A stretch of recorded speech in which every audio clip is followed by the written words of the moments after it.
The EU could have put an end to the centralizing dynamic it creates and even stopped Brexit if it had listened to Ukip founder Alan Sked in the 80s.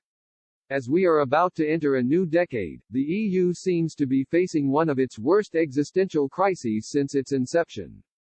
Euroscepticism is not something new. Ever since the efforts to achieve European integration started in the 50s, political parties that made anti-integration their main platform started to mushroom throughout the continent.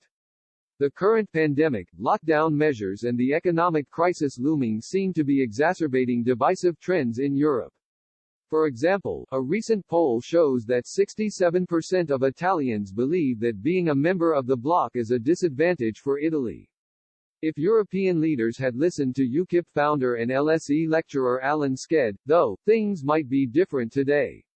In the 80s, the historian put forward a series of proposals that would have reformed the bloc and not led to the creation of a bully superstate. Mr. Sked, who was at the time a member of the Bruges Group, a think tank based in the UK which advocated for a restructuring of Britain's relationship with the bloc, wrote a paper in 1987, before the Maastricht Treaty came into force.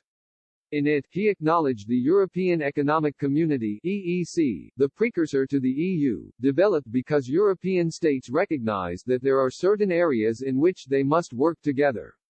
However, he argued the existence of a federal supranational government should have been rejected as totally unnecessary.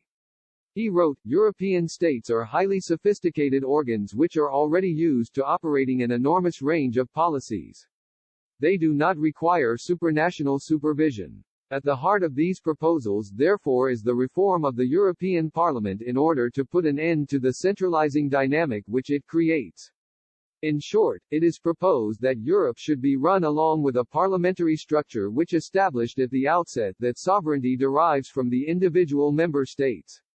This is, in my opinion, the only way to insert a protective shield between the freedom of the individual and the bureaucratic tendencies, already all too apparent in Brussels, which treats Europeans as identicate beings to be shaped according to institutional needs rather than personal desires.